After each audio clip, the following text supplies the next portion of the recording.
Hello everyone, welcome to channel learn with ease. आज का topic है कैश फ्लो स्टेटमेंट का, जिसमें हम सॉल्व करेंगे question number 35 chapter 4 DK Goyal की बुक से class 12 accounts. Online sessions, online classes के लिए आप मुझे व्हाट्सएप कर सकते हो। इस नंबर पर अपना नाम और क्लास आप मुझे फॉलो कर सकते हो, टेलीग्राम पर भी। तो क्वेश्चन में दिया है कि आपको provision for income tax account बनाना है कैश फ्लो स्टेटमेंट बनाने के लिए। क्यों जरूरत पड़ी इस अकाउंट को बनाने की, समझो। अभी तक जो हम क्वेश्चंस कर रहे थे, हम क्या कर रहे थे, जो पिछले साल का प्रोविजन होता था वो आपका टैक्स पेड में आता था, और जो इस साल का प्रोविजन करंट ईयर का होता था वो हम कहाँ शो करते थे, ऑपरेटिंग एक्टिविटीज का जो प्रॉफिट निकालना होता था उसमें आप उसको ऐड करते थे। यही करते थे ना। ये दो फिगर होती थी। अब यहाँ पर आ गई तीसरी figure figure income tax paid, जो कि 2,30,000। हम वहां पर क्या कर रहे थे लास्ट के क्वेश्चंस में, जो लास्ट ईयर का प्रोविजन बनाया हुआ होता था उसी को पेड शो कर देते, सेम अमाउंट आती थी। लेकिन यहाँ पर देखो, हमने जो करंट ईयर में पेमेंट की इनकम टैक्स की, वो कौन सी पेमेंट की, इसकी पेमेंट की। लेकिन 2,20,000 की जगह 2,30,000 की। तो ये चेंज हो गई। इस चेंज की वजह से कुछ और भी चेंज हुआ है, वो आपको अकाउंट बनाने से ही पता चलेगा। क्या होगा, ये जो प्रोविजन फॉर इनकम टैक्स है वो आप कहाँ शो करते हो, शॉर्ट टर्म प्रोविजंस में।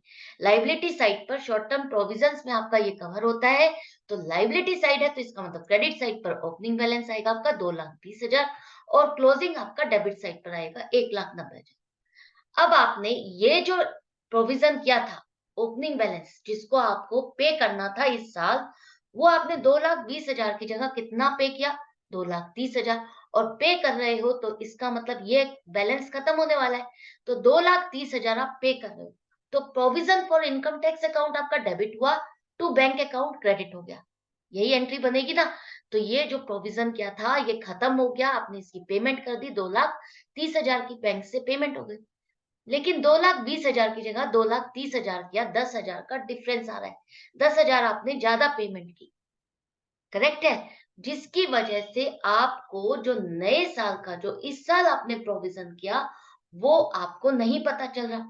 वो बैलेंस डिस्टर्ब हो गया, क्योंकि क्लोजिंग बैलेंस तो आपका बैलेंसिंग फिगर आएगा।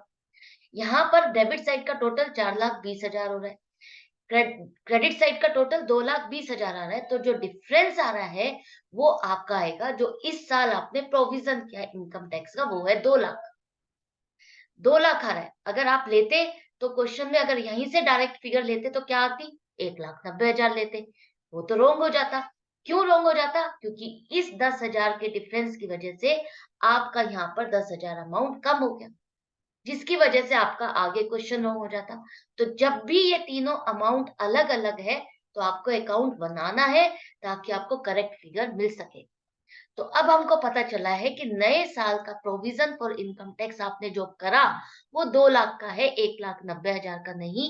इस टैक्स के प्रोविजन को आपको ऑपरेटिंग प्रॉफिट का प्रॉफिट कैलकुलेट करते हुए ऐड करना है, करेक्ट है। ये हमको पेड शो करना है एंड में जाकर के, जब हम इनकम टैक्स पे कर शो करते हैं ऑपरेटिंग एक्टिविटीज से सारा कैश फ्लो निकालने के बाद, आप लास्ट में टैक्स पेड शो करते हो, वो वहां पर ये वाली अमाउंट शो करोगे। तो ना तो 2,20,000 आएगा, ना ही 1,90,000। आपकी अमाउंट आएगी 2,00,000, ऑपरेटिंग प्रॉफिट में ऐड करोगे, और 2,30,000 माइनस करोगे as a tax paid. I hope आपको अच्छे से समझ में आ गया, डाउट या कंफ्यूजन नहीं रहा होगा। अभी एक और क्वेश्चन है इसी से रिलेटेड, अगर समझना है तो मेरे साथ बने रहना प्रैक्टिस के लिए। Good bye and take care.